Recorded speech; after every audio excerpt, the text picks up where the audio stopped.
Ce n'est pas parce qu'ils sont nombreux à penser la même chose qu'ils ont raison, Nous vivons une époque où les évidences sont inversées, où la lumière est suspecte et l'obscurité est normalisée. mais au cœur du vacarme, une voix murmure encore. Un chemin se dévoile pour ceux qui osent déplier l'oreille du cœur, Un chemin d'alignement et de renouvellement, où neurosciences et foi ne s'excluent pas mais s'éclairent mutuellement. où la conscience s'éveille et l'âme se déploie. Bienvenue dans Neurosciences et foi pour une vie inspirée, Le podcast du déploiement intégral, pour rayonner et faire pencher la balance. de l'obscurité à la lumière. Bienvenue dans ce 3e épisode sur le thème du développement personnel, un piège en or massif, point d'interrogation. Quand la quête de soi devient un labyrinthe sans issue. Bonjour aux auditrices, aux auditeurs et bonjour Laure. Bonjour Joachim, bonjour à tout le monde. Alors aujourd'hui, on a un épisode un peu particulier, on va parler du développement personnel, mais nous avons deux invités qui sont chers à notre cœur. Hein. Oui, nous avons Alice et Gaëtan avec nous. Bonjour Alice et Gaëtan. Bonjour Joachim et Laure. Bonjour à vous deux. Alors, on a des points communs par rapport à notre parcours et aussi tellement de singularités, tellement de différences qui, je pense, vont pouvoir aider nos auditeurs, auditrices à s'y repérer un peu mieux. Le développement personnel, c'est quelque chose que nous avons bien fréquenté. On a d'ailleurs été attirés par cette quête d'un mieux-être, une quête de sens, de profondeur. Vous avez, vous deux, un parcours à la fois chacun de votre côté, et puis un parcours ensemble dans le développement personnel assez étoffé. Tout à fait. Tout à fait, ouais. Et par quoi tu as commencé, toi, par exemple, Gaëtan? Alors, moi, par exemple, j'ai commencé, j'ai été dans des recherches au niveau du chamanisme, en fait. D'accord. Ayant eu un parcours un peu atypique au niveau de consommation excessive de certaines substances, j'ai cherché des moyens hors thérapie pour pouvoir m'en sortir. Et j'ai été vraiment attiré vers le chamanisme. Donc j'ai commencé par cette voie-là, différentes méditations et beaucoup de lectures. Et donc j'ai commencé à cheminer dans le développement personnel par ce biais-là. Ok, on y reviendra parce que les antéogènes sont forts à la mode actuellement. Et donc, c'est un sujet que tu connais, que je connais aussi bien, donc on pourra partager là-dessus. Et toi, Alice, c'est un chemin un peu différent, je pense. Oui, moi donc j'ai toujours eu une quête aussi de sens depuis toute jeune, mais voilà, j'ai cherché un peu des réponses via mes parents qui ne m'en donnaient pas. Et donc j'ai fait mon chemin voilà classique, hein, mes études, maison, mariage, mais j'avais toujours en moi ce manque. Et donc voilà, c'est finalement en rencontrant Gaëtan que la porte de la spiritualité s'est ouverte. Et là, je me suis dit: «Ah là, il y a sûrement des réponses». Et donc j'ai plongé dans la spiritualité, dans la flamme jumelle, dans les êtres, ascensionnés, dans tout ça. D'accord. Voilà. C'est plus comme ça que j'ai commencé, en fait. Intéressant. Et toi, Laurent, c'est vrai que tu as aussi suivi avec parcimonie, mais aussi des courants dans lesquels tu pouvais aussi avoir des messages de personnes qui étaient connectées ou, comme on dit encore, qui canalisent, etc. Oui, c'est vrai, c'est vrai. Moi, je dirais qu'il y a quand même eu l'étape tournée vers tout ce qui était méditation, yoga, qui m'a permis, moi, déjà d'entrer dans des ressentis, et ça a été aidant. Et après, je me suis souvent tournée vers les autres, comme si j'allais obtenir en fait des validations ou des orientations. Et donc oui, ça a été parfois des personnes qui canalisaient, qui m'ont apporté des messages, etc. Enfin, je dirais que ça a commencé par là. D'accord, Doucement. ok. Alors que les toi, auditeurs... tu veux peut-être Alors préciser? moi, je peux préciser, oui, moi, j'ai commencé, moi, à dessiner des cartes du ciel à l'âge de 18 ans. Suite à la sortie de mon corps, quand j'ai eu mon accident de ski, j'ai cherché des réponses et je me suis tourné très vite vers l'astrologie holistique et karmique et sur les vies antérieures. Et donc, comme moi, j'adore tout ce qui est mathématiques, etc. Et j'avais déjà, mon père m'initiait déjà à l'astronomie, etc. Donc, comprendre l'astrologie, la symbolique, avec la psychologie des 4 éléments, etc. Et finalement, pourquoi est-ce qu'on vivait des épreuves en dessinant les cartes du ciel. À l'époque, on les dessinait à la main, parce que je parle, c'était en 1988-89, donc on dessinait les cartes du ciel à la main. Il y avait déjà des ordinateurs qui les dessinaient, mais il fallait dessiner à la main. J'adorais ça, avec les bouquins, les éphémérides, faire les calculs, et puis essayer d'interpréter les choses. Donc moi, j'ai démarré par là, et puis après, ça m'a amené forcément du karma vers le bouddhisme, qui m'a donné des réponses, et le bouddhisme tibétain. Donc c'est tout à fait intéressant. On a plein de des parcours, des pistes. points de départ selon nos personnalités. Peut-être, mais quand même, mon premier contact avec le monde parallèle, c'était quand même des rendez-vous chez des voyantes. Ça, j'ai fait aussi.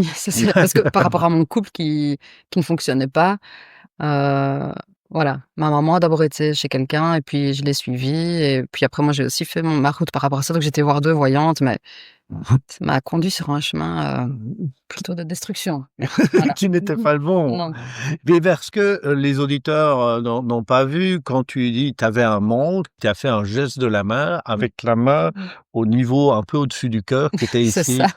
Est-ce que tu peux m'en dire un peu plus de... Mais c'est comme si tu sais qu'il y a plus que ce que tu vois, en fait. Tu sens qu'il y a quelque chose en plus et que tu sens aussi que tu comprends pas les choses et qu'il te manque en fait un paramètre, qu'il te manque quelque chose, mais voilà. Et donc tu cherches, voilà, c'est comme un vide et que tu essaies de combler. Voilà. Ouais, c'est ça. Ouais. Ça, je pense que on peut à mon avis, tous s'entendre, on se connaît un peu ici, c'est le vide de quelque part, de sentir qu'il y a quelque chose de plus profond, quelque chose où on cherche un amour plus profond, il y a un sens plus profond. Enfin, en tout cas, il y a quelque chose, il y a une nostalgie peut-être dans le Royaume J'avais perdu. le terme nostalgie. Nostalgie, ouais. J'ai nostalgie de quelque chose. Moi, c'est très vite venu toute petite, quoi. Une nostalgie, des espèces de vagues à l'âme incompréhensibles, quoi. Que tu te dis que dans le monde, il y a quelque chose qui n'est pas en cohérence avec une chose que tu sens sans pouvoir nommer, en fait. Tout à fait. Toi aussi, c'était ça? J'ai vécu cette nostalgie, même une tristesse. Et à l'époque, je me souviens que j'ai trouvé des réponses, des soi-disant réponses, dans un peu cette mouvance des starseeds. Les personnes qui viennent des étoiles. Et donc, je me suis dit, c'est peut-être ça, en fait. Et donc, voilà, il y avait une résonance avec cette tristesse que je ressentais. En tout cas, moi, je sentais que j'appartenais à quelque chose d'autre. J'étais loin de chez moi. Je ne savais pas y mettre des mots. Donc, je cherchais aussi à travers ça. Très intéressant. J'étais loin de chez moi et je ne savais pas y mettre des mots. Et c'est pour ça qu'on va chercher dans plein de pistes différentes. Je pense qu'il y a, à mon avis, une multitude d'auditeurs qui nous écoutent, qui doivent se reconnaître à travers ça, à travers ce manque intérieur. Et donc, on va chercher à combler cela. On a tous ça, chercher à le combler de plein de manières différentes, notamment les antéogènes qui permettent de vivre des états de conscience modifiés. Moi, j'avais commencé par des cérémonies du tabac sacré, et puis après d'autres substances. Il y a l'ayahuasca.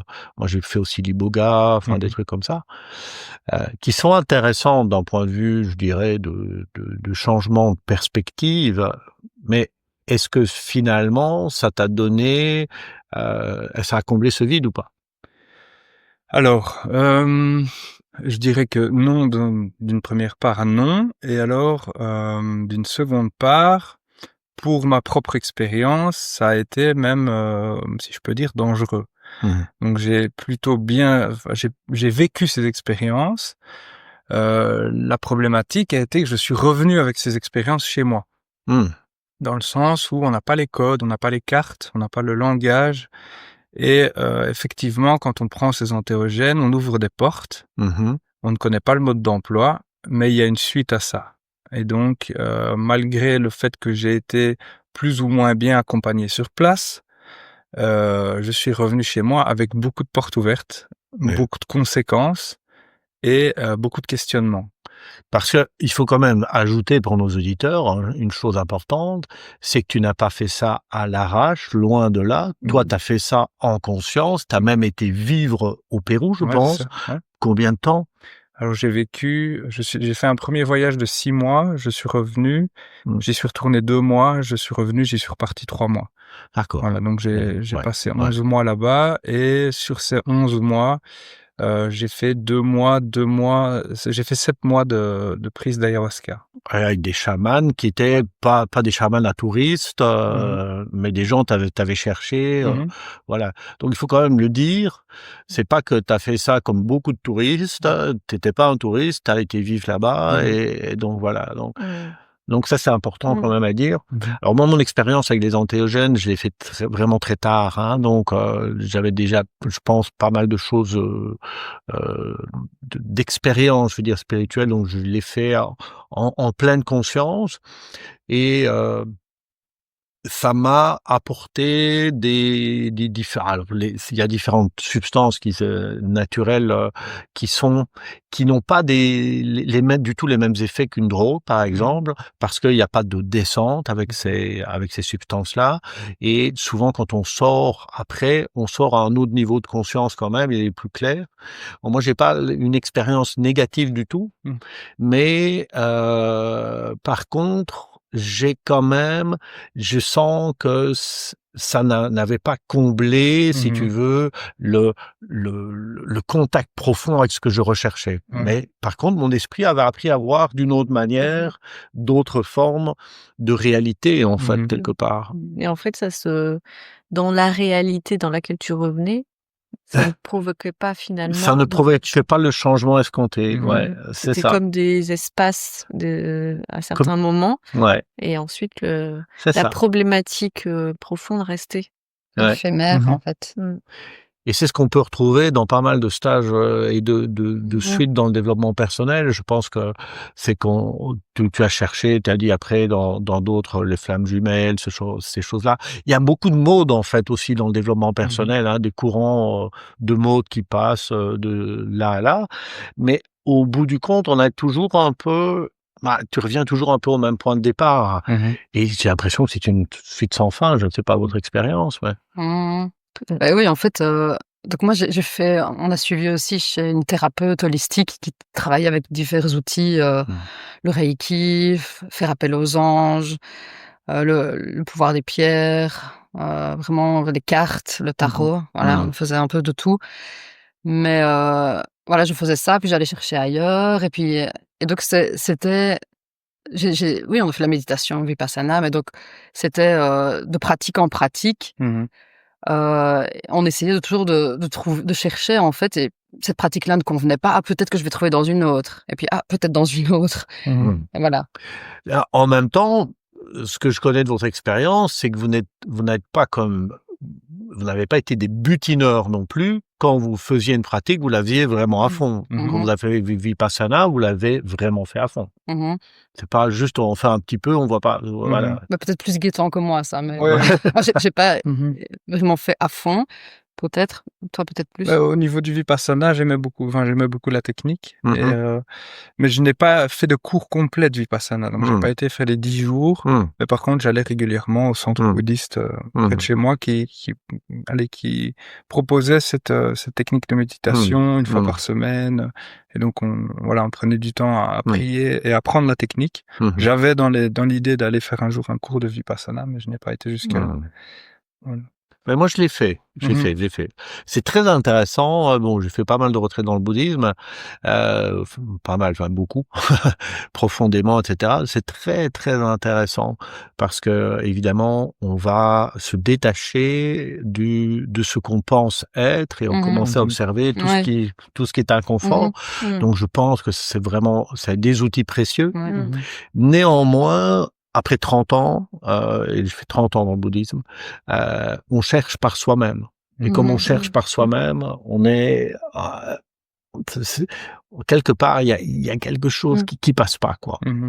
Oui, parce que c'est bien ce que tu dis, hein, les outils précieux, parce que quelque part, moi, pendant toutes ces années de 10-15 ans à peu près, tout ce qui était yoga, méditation.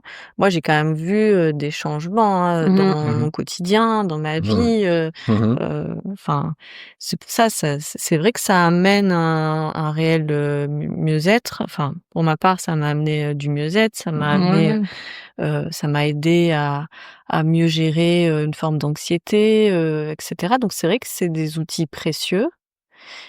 Mais en effet, il y a un fond, une sorte de manque de racines, quelque chose qui manque encore.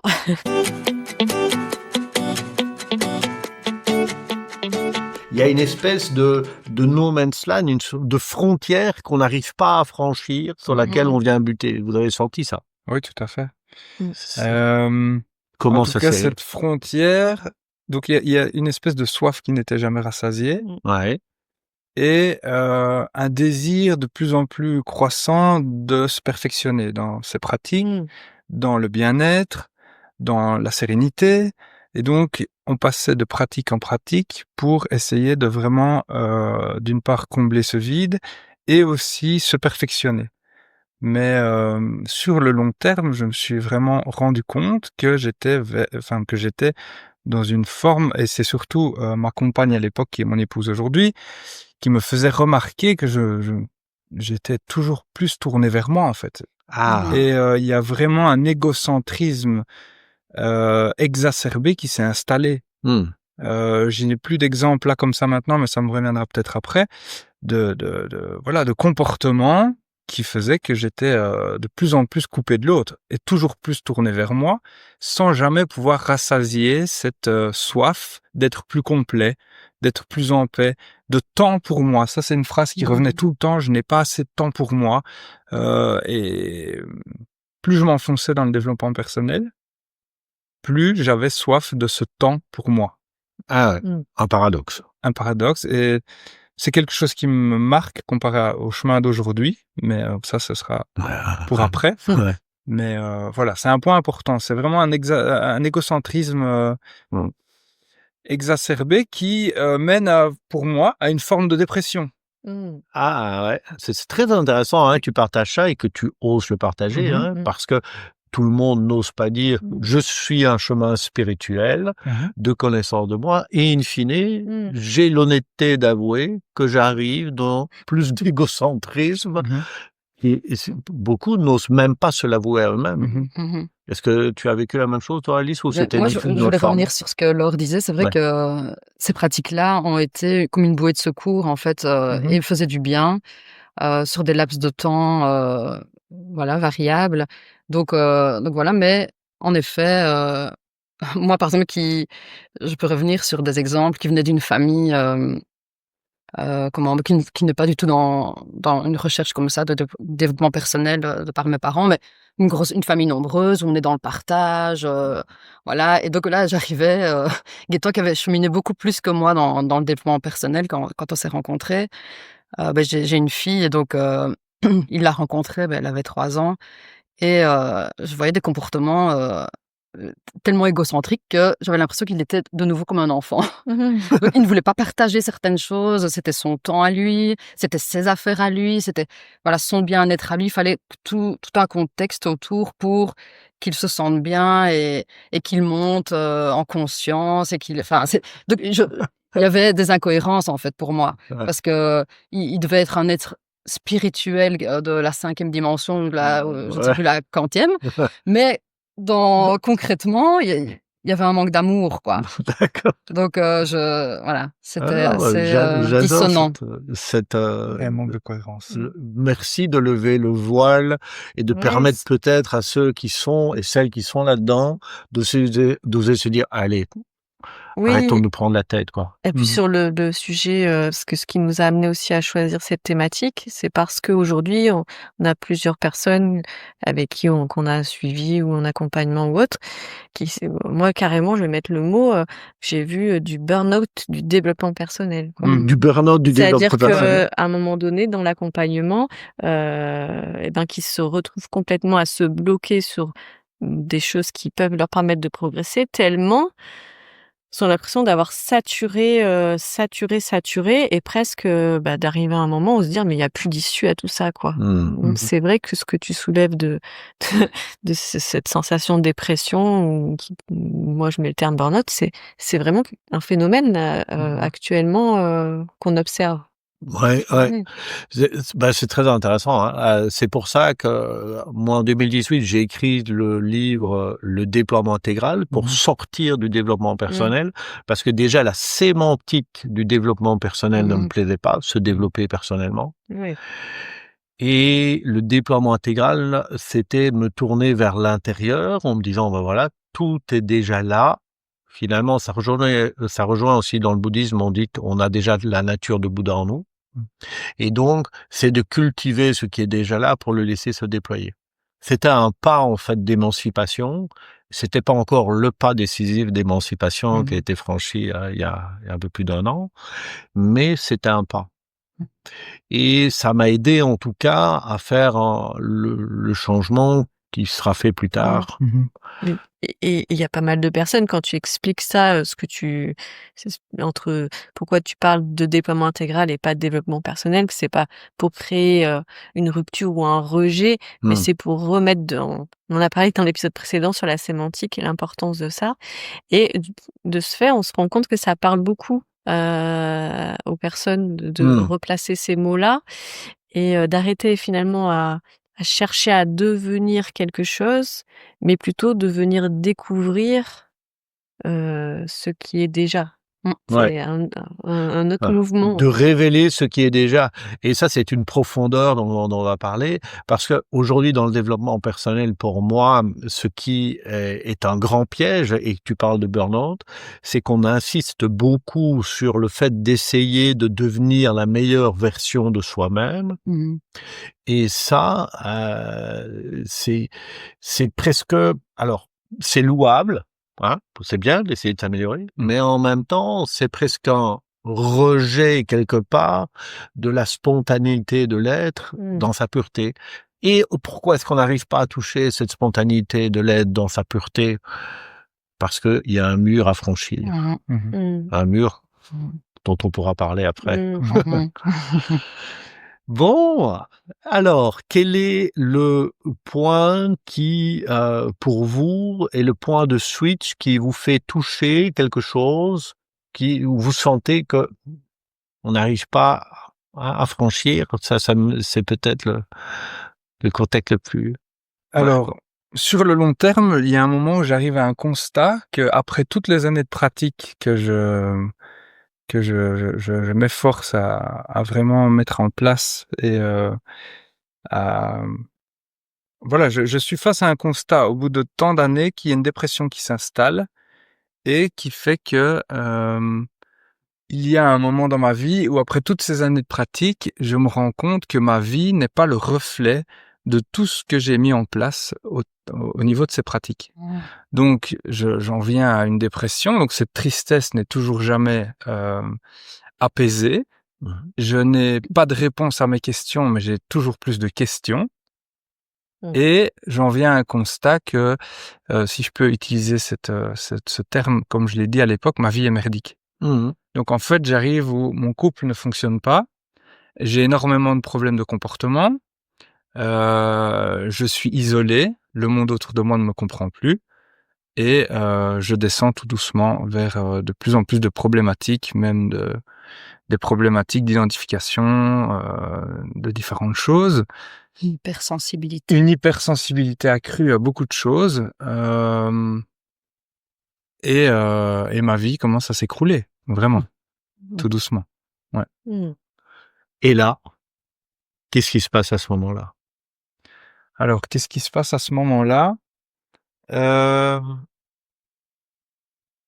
sens que je dois parler à ma compagne, avec qui on s'est séparés. D'accord. Donc suite à vraiment la tournure des choses, on a eu beaucoup de déménagements, il y a eu beaucoup d'événements, de blessures, etc., assez constants. On décide de se séparer, donc on reste en contact et moi, dans ce trou que je vivais, dans cette descente, dans la dépression que je vivais, je sens que je dois la contacter. Et donc on se voit, on se réunit un jour, on Mmh. va se promener ensemble et je lui parle de mes différentes problématiques et voilà. Et elle me dit, qu'elle a rencontré des gens Mmh. qui lui ont parlé de différentes choses et qu'elle a pu y trouver des réponses. Mais vraiment, elle dit: «Il y a quelque chose, que je n'avais pas eu comme nourriture, jusqu'à ici», et donc elle me parle de disciples de Jésus. Mmh. Voilà, moi tout de suite je freine des 4 sabots parce que j'ai été assez blessé, de par, mon parcours à l'église, catholique et donc je n'ai pas envie de remettre les pieds là et donc voilà, je suis assez fermé à l'idée.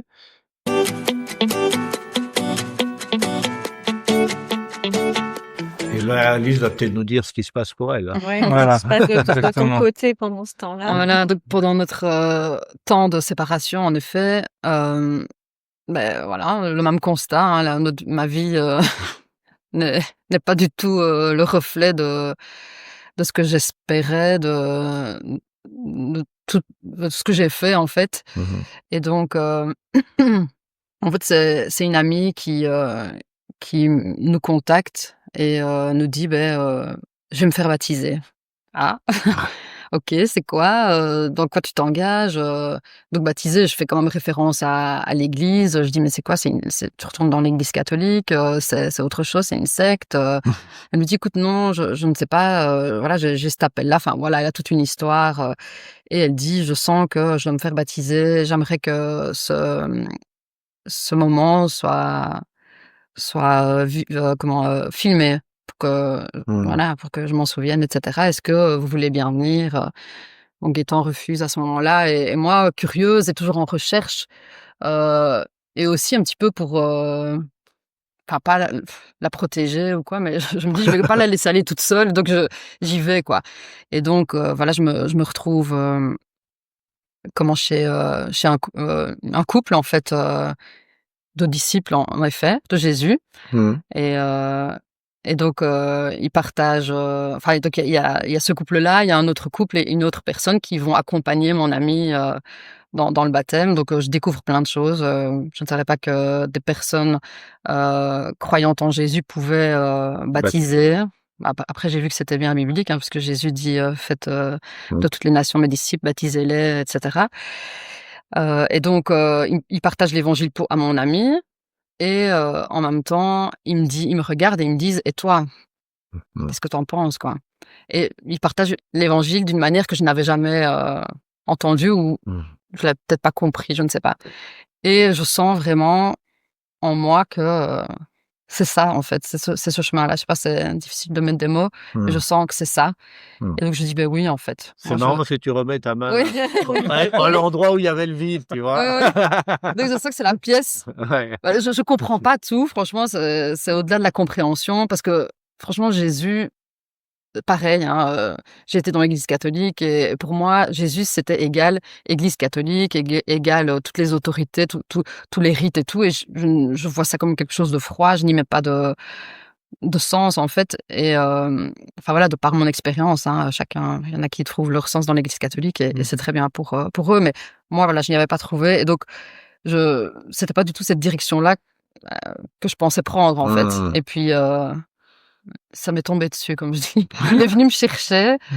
heu et voilà, donc après, elle a fait, comme une repentance, le baptême, son baptême. Heu, Elle a été voilà, j'ai découvert des choses. J'ai Mmh. découvert qu'on pouvait être, comment re rempli d'esprit D'accord, négatif, hein, de par d'accord. toute parce qu'elle avait fait beaucoup, beaucoup de pratiques. Et donc Ah oui, tu as été témoin voilà, de c'est ça, choses qui sont c'est ça. sorties Ouais, d'elle et ouais, ouais, ouais. cetera. Ces personnes ont prié pour elle, Ouais. on chassait, des esprits et Mmh. voilà, j'ai vu ça, je ne savais pas que ça existait.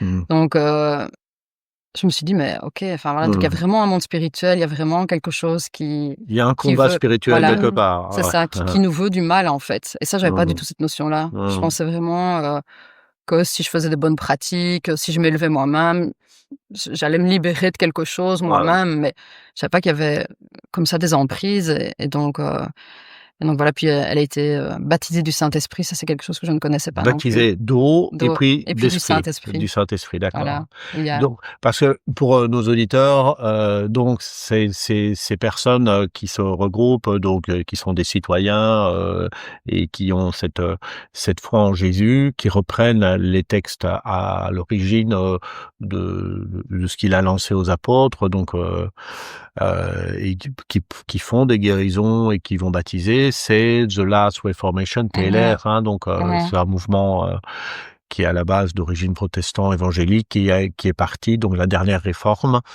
et qui prend de plus en plus d'ampleur dans différents pays où les gens, se réunissent, hein, c'est bien ça. Hein. Oui, voilà, c'est un petit peu D'accord. des gens qui, je pense aussi, ont été blessés de ce qui se passe dans l'Église, que ce soit catholique ou protestante, et qui veulent vivre vraiment comme dans les actes des apôtres, une vie de disciple. Une vraie vie de disciple, d'accord, tout à fait. Une forme d'église de maison. Et donc, suite à ça, toi, tu vas être touché. Ah oui, littéralement touché. Et oui, je demande une confirmation à Dieu, parce que je dis, si t'existes, montre-le-moi, quoi.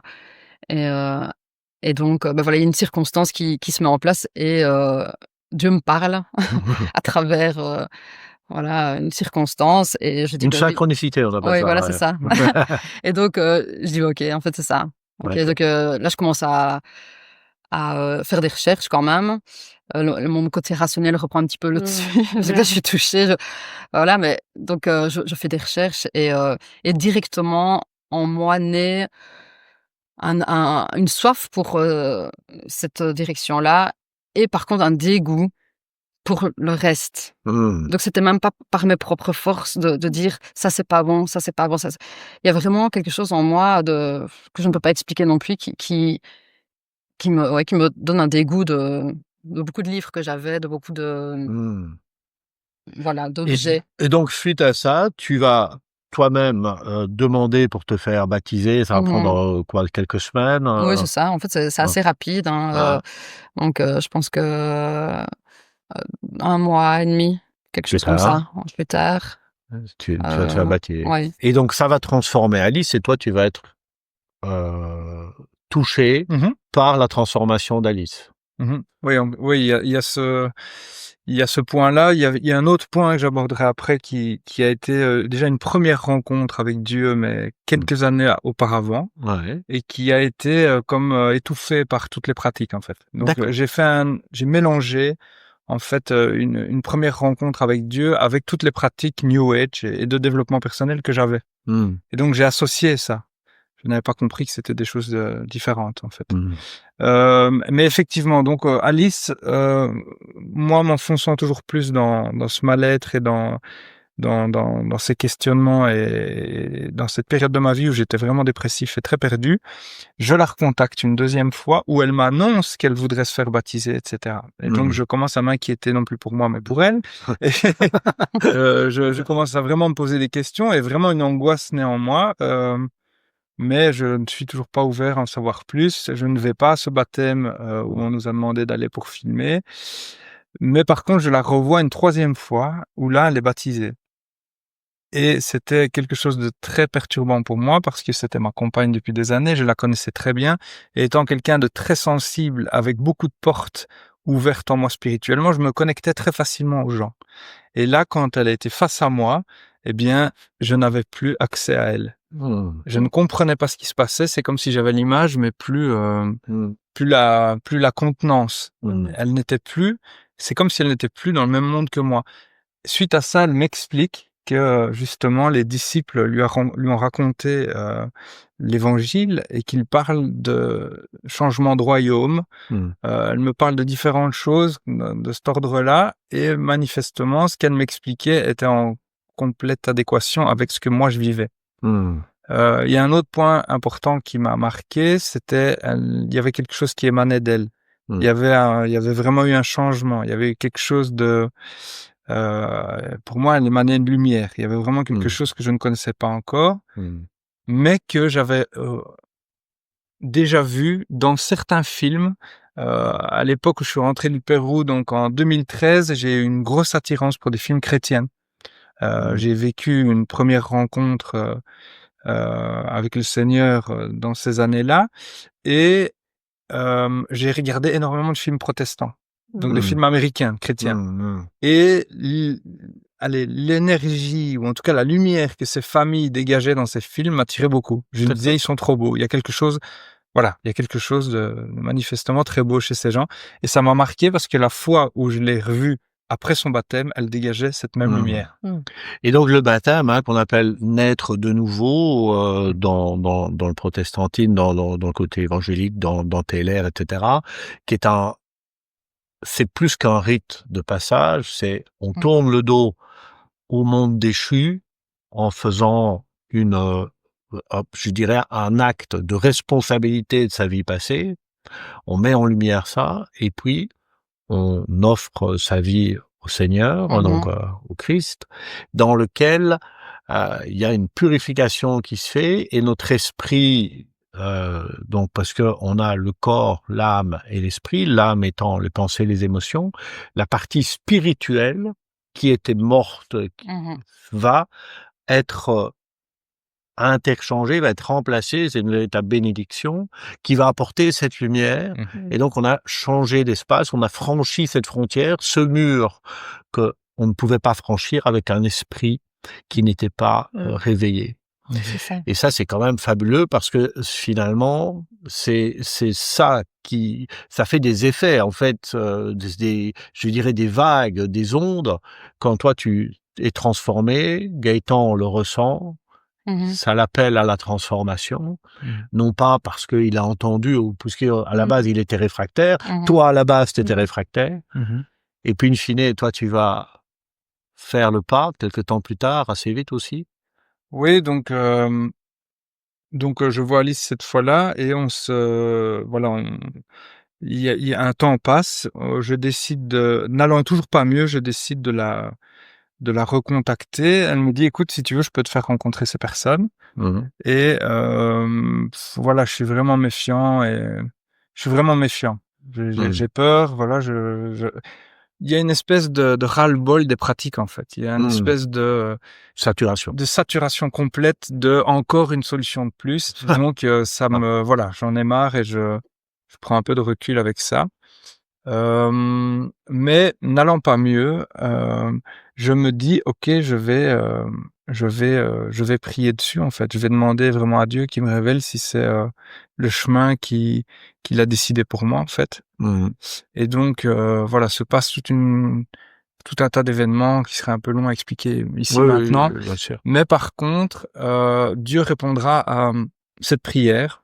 Donc un jour, il s'est vraiment manifesté à moi. Donc j'ai eu la chance de voir le Seigneur. Donc un jour, dans une petite pièce, dans une chambre, j'étais en train de faire une valise et il a répondu à cette prière. J'ai senti où je me suis retourné et c'est comme si le plafond était ouvert.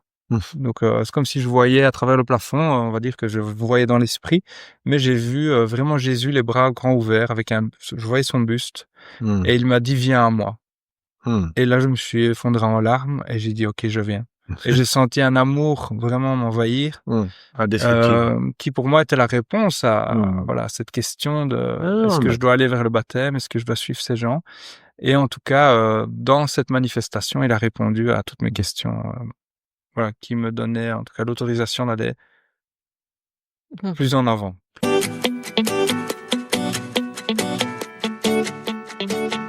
Alors, on va resynthétiser tout ça pour nos éditeurs parce que on va devoir clôturer notre podcast par rapport à la longueur, au timing.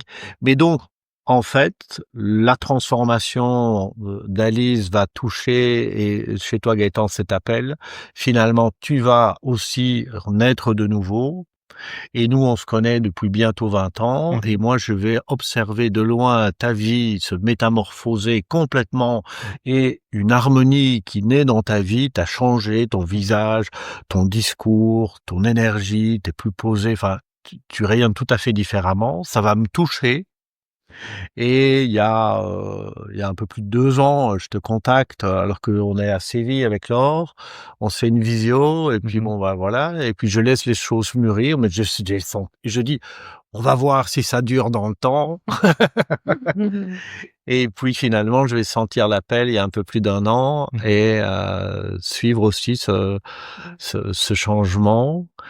qui va me métamorphoser aussi, que Laure va observer. tu peux raconter. Effectivement.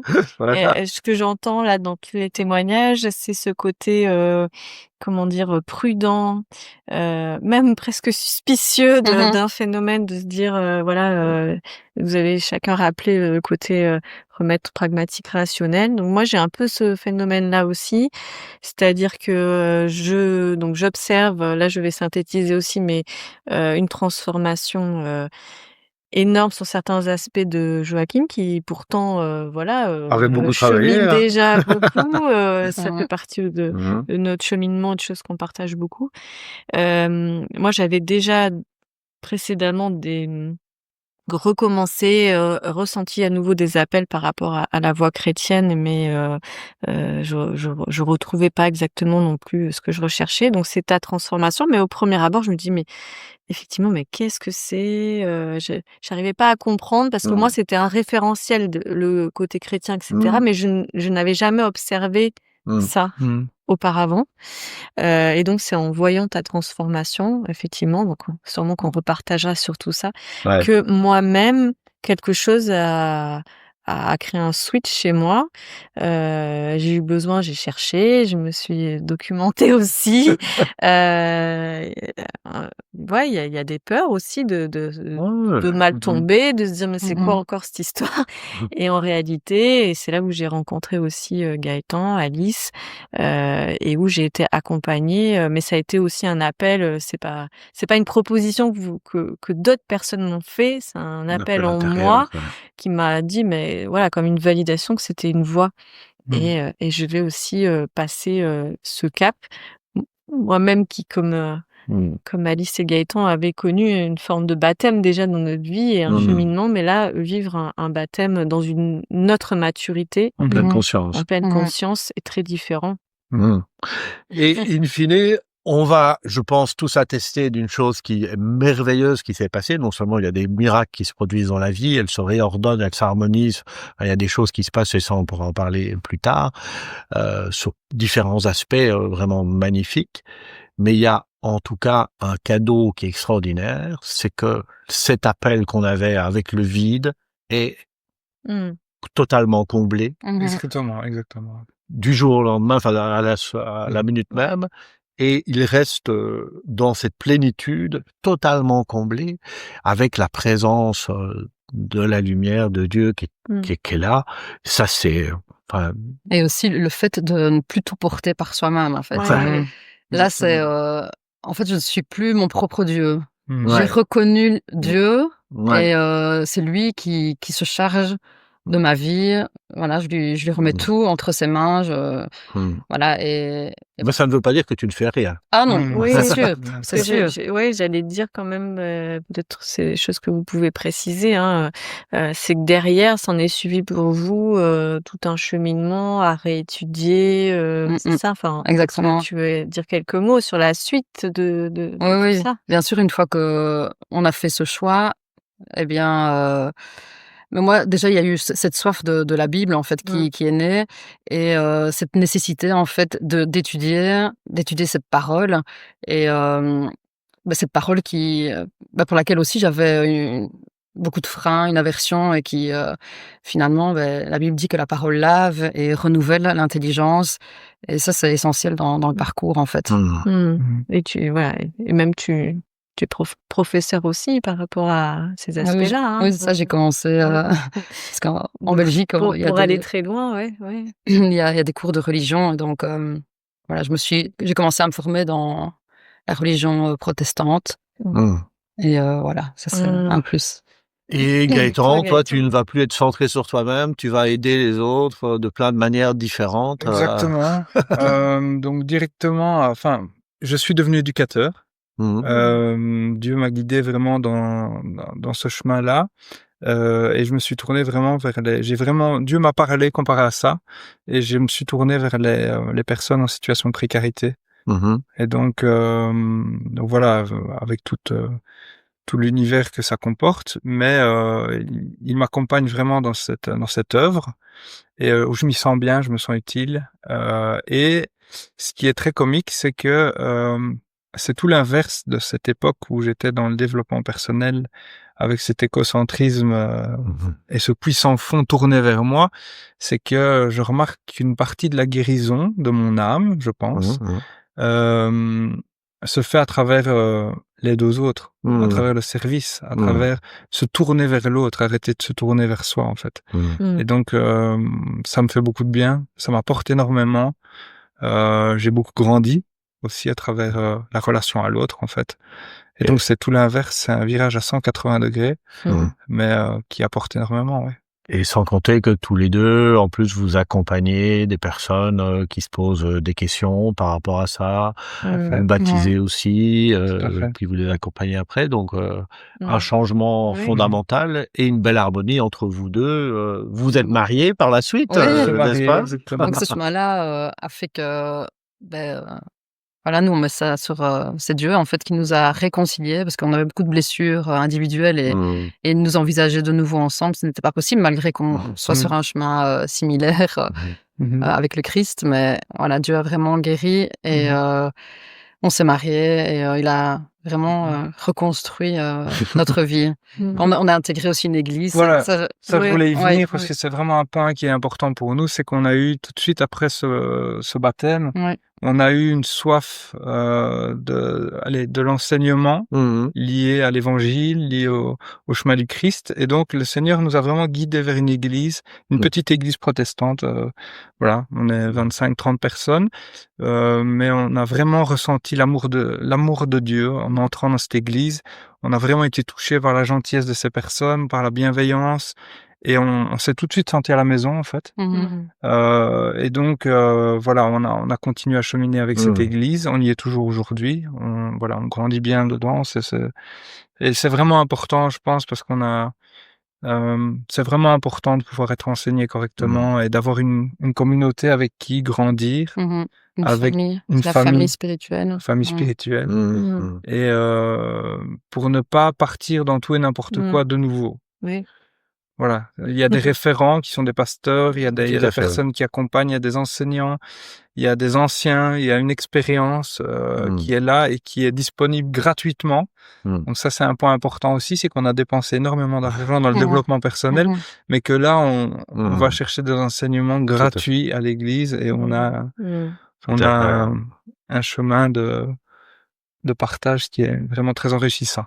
Bien, merci à vous en tout cas pour ce partage qui est vraiment, qui est authentique. Vous avez dévoilé pas mal de choses. J'espère que les auditrices et auditeurs ont été aussi touchés par rapport à ça. Donc, si vous aussi, vous avez des histoires, j'espère que vous avez senti, parce que c'est vraiment pour ça qu'on témoigne, si vous touchez aussi cette limite, ce no man's land, ce no woman's land, parce qu'il n'y a pas à faire de ségrégation, mais cette zone, ce mur un peu infranchissable, peut-être que ça n'est pas un hasard, peut-être que vous n'êtes pas là en train d'écouter cela par hasard, peut-être qu'il y a une impulsion qui va se faire. En tout cas, soyez à l'écoute, n'hésitez pas à laisser en commentaire.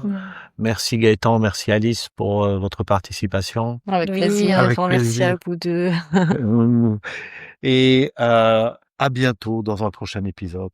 Joachim, j'aimerais juste rajouter une toute petite parole qui me semble vraiment très juste pour ce podcast. C'est une parole du Christ qui dit, dans Matthieu 11, 28, « Venez à moi, vous tous qui êtes fatigués et chargés, et je vous donnerai du repos. » Merveilleux. Merci de terminer là-dessus. Soyez bénis.